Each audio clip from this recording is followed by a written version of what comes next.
So I'm showing you my day in my life, kind of what I'm eating today. It's just gonna be kind of a random video, just all over the place, but I wanted to show you what I've been starting with every morning.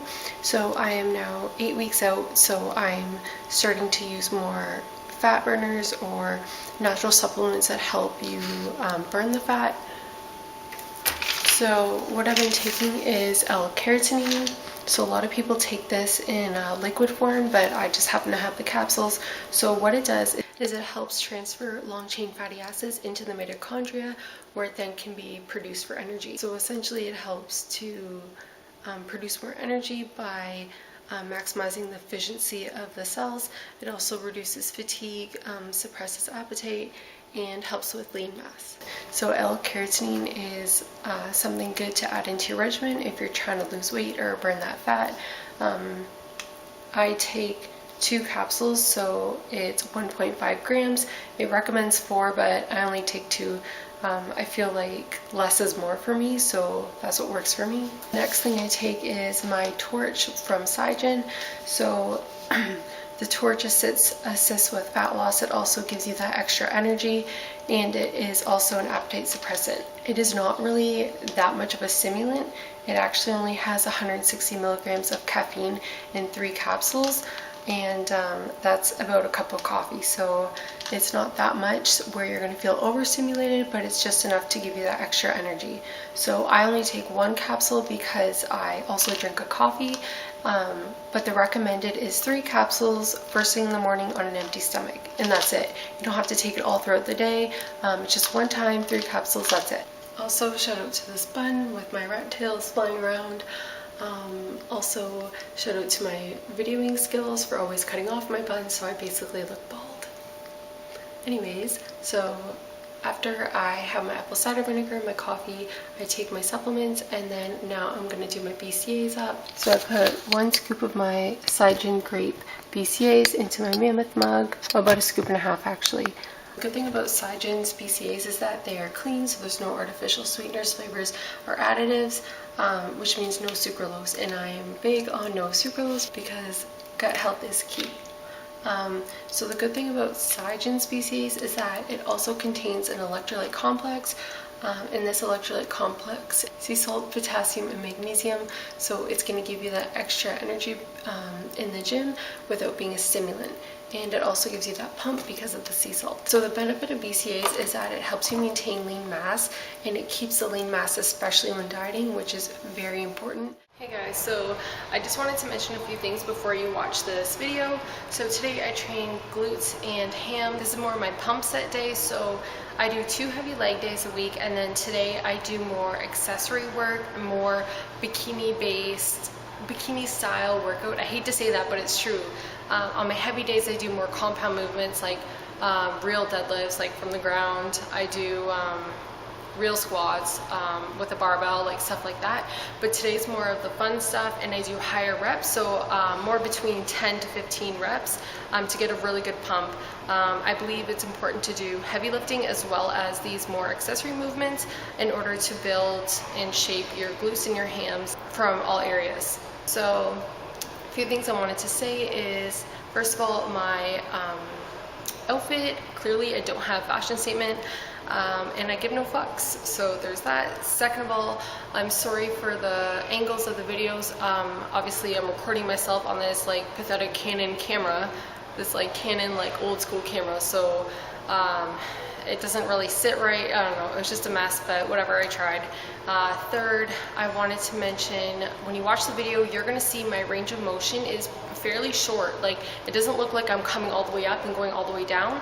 And a lot of people say that's wrong. You need to do full range of motion all the way up, all the way down, blah, blah, blah. But I believe everybody's built differently, and if you feel it, if you feel the burn and you're in pain, then you're doing it right. So for me personally, I have a shorter range of motion, and I like that constant tension on the muscle. When you do full range of motion, you come all the way up and squeeze your glutes. If you hyperextend the glutes or your pelvis, you are actually losing that constant tension. So I go more for constant tension, the muscle's always engaged, always working. I sometimes throw a squeeze in there at the top of the movement if it feels good. Yeah, so just wanted to mention that everybody's built differently, but as long as you feel it, I believe it's working. Another thing I wanted to mention was my stiff legs or straight leg deadlifts. You're gonna see my knees are bent. Well, that is my straight leg because I'm very tight and I've never been able to completely keep a straight leg. And not that you're supposed to have a slight bend in your knee, but mine is just kind of more exaggerated. If you notice that. This bun though, nothing else to say. Yeah, I threw in a short posing clip at the end, just practicing even 5-10 minutes a day. If you guys do your posing, it makes such a difference in the end, because every time you practice, you're building that confidence, you're getting fluid with the motions and the movements, and it's less to think about because you're becoming more familiar with your routine. So I definitely recommend just 5 minutes. It takes 5 minutes to put on your heels, go through it once, that's it, okay? If you do that every day, it's more than you spending a whole hour straight of just posing and getting fed up with yourself. So that's what I do. I never spend hours posing. I just do 10 minutes at the end of my workouts almost every day, and yeah. So with that said, I hope you enjoyed my video. I only showed half of it. I did a few things downstairs at the gym, but I didn't record it because I just don't have patience with all the guys, and I just don't have patience. So I didn't throw that stuff in there, but if you do the first half of what I recorded, that is an awesome workout. I was dying by the end. Like, I was so sore, and usually I do some dumbbell stiff leg deadlifts, but I literally couldn't because my butt was twitching. Like, it was so sore. So give this a try, and the video will be a voiceover, so turn up the volume. Thank you guys for watching. So I'm going to try and do a voiceover. So this is what I began with today.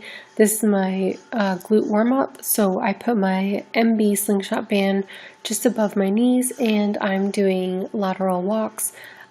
These don't look that hard, and I'm not actually that low, but I really do feel this in my glutes and in my hams, especially in my abductors. So you don't necessarily have to get very low or parallel as long as you're feeling the motion and it's burning.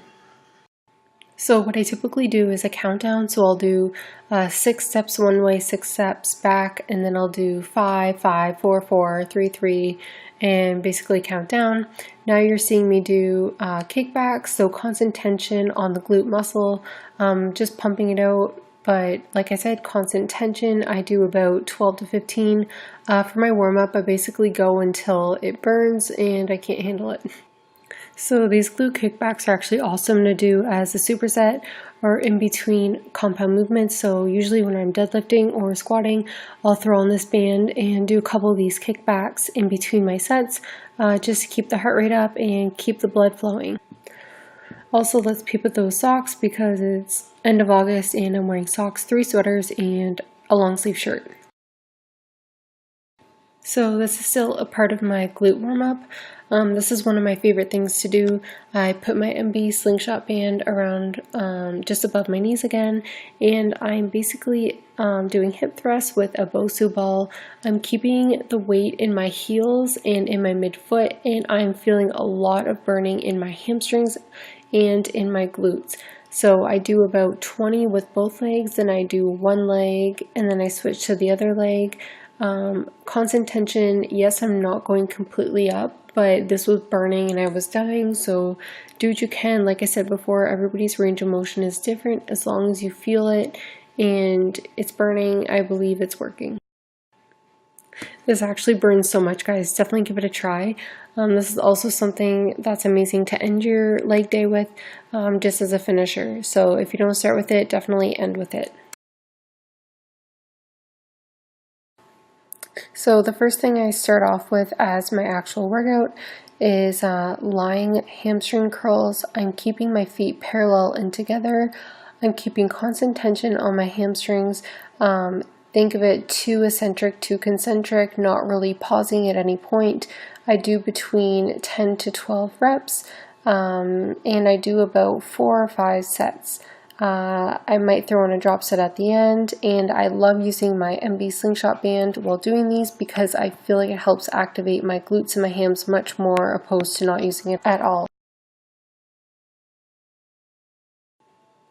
So next I'm moving into stiff leg deadlifts using the Smith machine. I really like using the Smith machine because it helps me keep constant tension on my glutes and hamstrings. I also added this step because my Smith machine doesn't go all the way to the ground, so I can't use full range of motion when I don't have this step. As you can see, I'm keeping constant tension in the hamstrings. I'm not coming all the way up. My neck is neutral with my spine. My upper body is basically just holding the bar and is limp. It's my legs that are doing all the work. The weight is also in my heels and in my mid and outer foot. And I do about 12 to 15. I feel when I have constant tension on the hams that the higher reps work a lot better, especially with the Smith machine. So this video is slightly sped up, but you want to keep your neck neutral. Another cue I also do when I perform deadlifts is I think of turning my feet outward and squeezing my thighs together. So basically like I'm trying to clap my thighs. It sounds silly, but it actually works, and it helps to further engage the hamstrings and glutes in that glute tie-in area, quotation, quotation. Again, this video is also slightly sped up. So these are kneeling squats. So when I perform this, I put a pad under my knees and I'm still using that extra box just to give me that little bit more support. When you're performing this motion, I try and keep my feet in a triangle, and once again I'm trying to quotation clap my thighs, quotation. It sounds silly, but it actually does work. Think of this as a partial good morning. So you're kind of doing a good morning and then you're coming up and squeezing the glutes, but you're keeping that constant tension. I'm also supersetting this with those kickbacks that I was talking about earlier, and this will leave you with a deathly burn. Again, the range of motion doesn't look like much, but it is definitely enough to make you feel it. For this exercise, I try and do between 10 to 15. Like I said, today is a higher rep day, and the kickbacks, I always do 13. I don't know why, but that's when I always end up fatiguing and calling quits. So next I'm doing this superset, which actually really kills. So I'm setting a cable low, I'm adding a straight bar, and I'm doing between 10 to 12.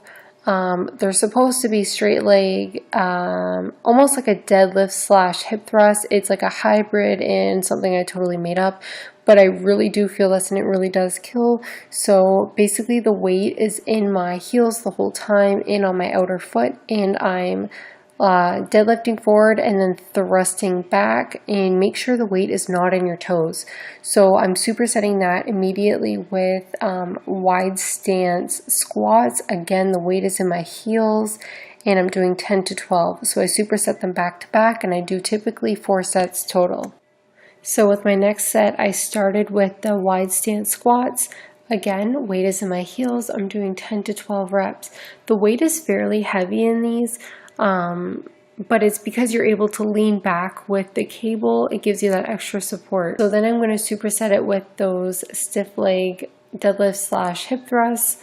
Again, I kind of put my feet a little closer together, but all the burn is in my hams and in my glutes, right in that quotation tie-in region. So guys, this is my go-to saving grace glutes and abductor favorite ever exercise. So I'm starting off with a fire hydrant using the cable. All I use is the handle for my ankle attachment. I don't put it around the ankle because I feel like you're using your ankle more than you're actually using your glute and your ham. I just put it in my midfoot, and I found this works best, and it's also easiest to when switching feet. So I do about 8 to 10 for the abductor movements. It's not that big range of motion, but there is that constant tension. Then I go into the kickbacks, and when you do the kickbacks, you want to try and keep your upper body still, and you want to use mainly your glutes and your hams. My range of motion here is pathetic compared to what it feels like, but again, I feel like my leg is going all the way up in the air, and it really does burn. By this point, I was actually really dead too, but when you're doing your kickbacks, you want to think of lifting your knee as high as you can. When you do that, it kind of takes out your calves and focuses more on the glutes and hams. So again, the abductor movements, it's not that big of a range of motion, but it freaking burns. So my rep range for the kickbacks is usually between 10 to 15 once again. You can increase the weight with each set you do. You can mix it up, whatever works for you. I do about 3 or 4 sets total back to back with no rest between. So you guys know that this is my go-to ab exercise. I basically do this every single day. So all it is it's weighted cable crunches. So you want to try and keep your lower half stable, and all the movement is coming from your core. So what you want to do is you want to think about driving your chin into your belly button. So you want to create a C with your spine. Another good cue is to think of an angry cat, how they arch their back. That is exactly what you're trying to do. You want to do a 202 tempo. And now I'm supersetting with just basic in and outs. I'll usually superset it with some type of body weight exercise, either this or oblique side crunches in a plank position. Just pretty basic, but I do about 5 sets total and 12 to 15 reps of the crunches. Okay guys, so I'm fucking starving. Here's the post-workout meal. As you know, I am 8 weeks out, so bye-bye rice cakes post-workout. But I didn't show you my pre-workout meal, but it's the same meal. So the 5 popcorn rice cakes with 15 grams of coconut oil, and then 1.5 tablespoons of the sugar-free jam, and then I had 4.5 ounces of fish, and then this is my post-workout meal. We have my zote still, that didn't change, my 4.5 ounces of fish, and then look how pathetic this is. Why? That's literally half of what I was eating before, but it's fine. It's fine. We're fine. So I'm still eating the potato. It's just less. I still have my sugar-free ketchup, 3 tablespoons, and the rice cakes have been cut too, which was what you might have seen in my previous full day meeting. So that's the name of the game. That's prep, whatever. My coach doesn't cut food. He go by macros, so he cuts my macros, and then I adjust my meals accordingly, and I chose to cut those things, so nobody forced me. It was all by choice. Yeah, so let's eat. This is literally the best day of my life. Look what I just found in my lunch kit. A rice cake that I forgot to eat pre-workout. How blessed am I? So I went to my local health food store today, and I picked up a few things, and I just wanted to share with you quickly, and this is going to sum up the end of today's vlog. So first off, I got my beloved Power Crunch bars. So good. And salted caramel is the best flavor. Also, pro tip is to put them in the freezer before you eat them because it makes them last 10 times longer. This hair. Okay. The second thing I got was the curcumin, which is the concentrated, most absorbed form of curcumin. So the benefits of this is to help with inflammation, including internal inflammation. So I feel like this helps with my joints, my muscles, inflammation. It helps with the inflammation of my digestive system. I'm a big fan of this, so I've been taking this for over a year now. It's very expensive, but I take 3 capsules, which is 90 milligrams once a day. The next thing I got was L-glutamine. So I used to take L-glutamine before, and then I ran out and I just never bought more. This was like years ago, but I used to be a big fan of glutamine. So now I'm going to get back into it again. I keep seeing it and keep seeing the benefits of it, and I'm upset that I don't take it anymore. So I'm going to read you some of the benefits of glutamine. I'm not going to pretend like I know them off the top of my head, but the main reason for glutamine is to aid in recovery. It's also been shown to increase growth hormone levels, which we all need. It helps to boost your immune system. It is essential for the small intestine and may help with leaky gut syndrome. And if you follow me, you know I'm big on digestion and big on bowels and GI and a healthy functioning gut. And so the main reason why I'm taking this is to assist with my gut and to make sure that my small intestine is healthy and working properly. The next thing I got was zinc. So very basic, very simple. A lot of people probably don't even supplement with this, but I'm going to be supplementing with this before bed. I'm going to read you the benefits again. So it is essential to increase your immunity and fight colds. It's a powerful antioxidant. It helps to balance your hormones. It also says it might increase testosterone levels naturally, which is what you want if you want gains. Stabilizes blood glucose levels. What else? It aids in nutrient absorption and digestion, big on gut health. So people who are deficient in zinc may have low energy levels, which can be contributed to adrenal or chronic fatigue, which a lot of people face, especially when in prep. So yes, and it also helps with muscle growth and repair. You can get zinc from a lot of your basic foods, but if you follow me, you know I basically eat the same foods daily, so I could be zinc deficient, so that's why I'm supplementing. What else did I get? Oh, and then the last thing is my liquid stevia. So I use this with my zoats just to sweeten them. So I just got the original because it is like $7 cheaper than the flavored. So I figured for $7, it's probably worth it to just stick with the original. So I think that is it for today's vlog. I want to thank you for watching and thanks for your love and support. Be sure to like this video, give it a thumbs up, and subscribe to my channel.